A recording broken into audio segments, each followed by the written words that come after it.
So, welcome to our tutorial on using the S4PRED prediction method here at the PSIPRED workbench. S4PRED is a method for predicting secondary structure using only a single sequence. So this proceeds without trying to find any evolutionary relatives, so it's quite different to our PSIPRED method. If you've arrived at the PSIPRED workbench online, you should arrive at this landing page, and the first thing to do at the top here is to select your data input type. We're working with sequence data, and that's pre-selected for us. Moving down to the predictive methods, we can untick PSIPRED. We're not interested in making a PSIPRED prediction, and then we can find S4PRED here in the middle and select that. Coming down to the protein sequence entry, we want to make a prediction over a protein sequence. And as with our other tutorials, here I've got the bacteria rhodopsin from Halobacterium salinarum.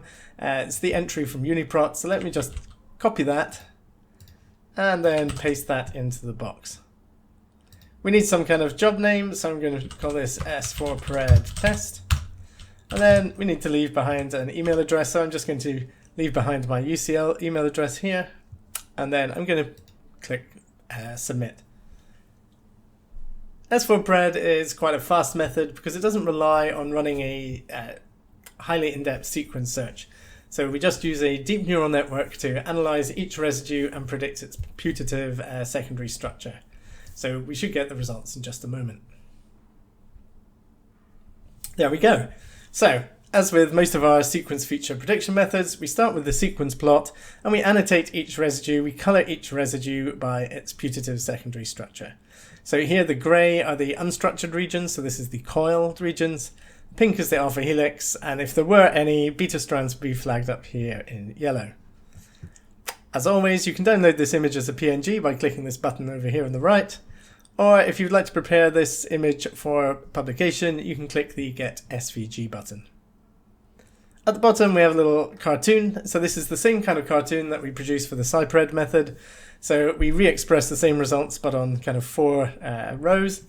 The top row is the neural network's confidence. So this first secondary structure element, the confidence is quite low, coloured white here. So you might have a bit of skepticism that this secondary structure element is real. The second secondary structure element, it's mostly highly confident over the length of that region. So you might have more confidence there. One thing to note, I think, particularly this third region, the leading couple of residues in any element tend to be a little less confident. So you might consider that perhaps these secondary structure elements are a bit shorter than the prediction is made. Perhaps not. Cool. Moving back up to the top of the page, the downloads panel. Up the very first link, get a zip file. So the zip file just gathers together each of the different output files, sticks them in a zip for your convenience, and lets you download that. We get job configuration details, so it will tell us, this is a CSV file that tells us all the different steps, all the different bits of software that were run to make this prediction. And then we have the actual outputs, so the files that we used to draw the diagrams on this page, the things that you might be interested to analyze yourself. So the horizontal format, let me keep that, and the SS2, the secondary structure prediction format, let me keep that. So we can analyze these files in any good text editor. Personally, I like Visual Studio Code, so let's open that up. So if I file, open the file, let me just close that little. So let's open the CSV file.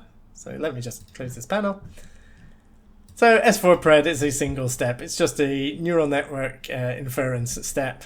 And so this is just telling us that we ran S4PRED and it was version 1.2.3, and that's what made the prediction. So there's only one step in this particular prediction.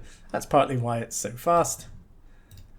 Let us open the SS2 format. So this is the same format that PSIPRED produces. So we have a residue position, we have the residue, the input residue. We then have the secondary structure code from what we predicted. And then we have the relative confidences of each of the different secondary structure, possible secondary structures. So that's coil, helix, strand, and we can see it's very confident that the first residue is coil, so that's why it's marked here as C. We can open up the other output, so that's the horizontal file. So this is just the information that was used to make the other cartoon.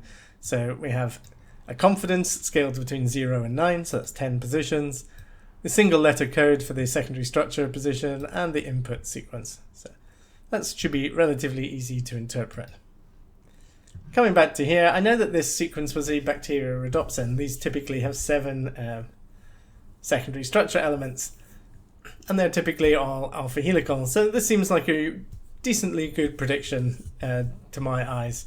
It's got the secondary structure elements roughly in the right, I happen to know, roughly in the right place, and it's got the right, not quite the right number of them. It's got this little initial one that was low confidence that we might reject. So that finishes our tutorial on S4PRED.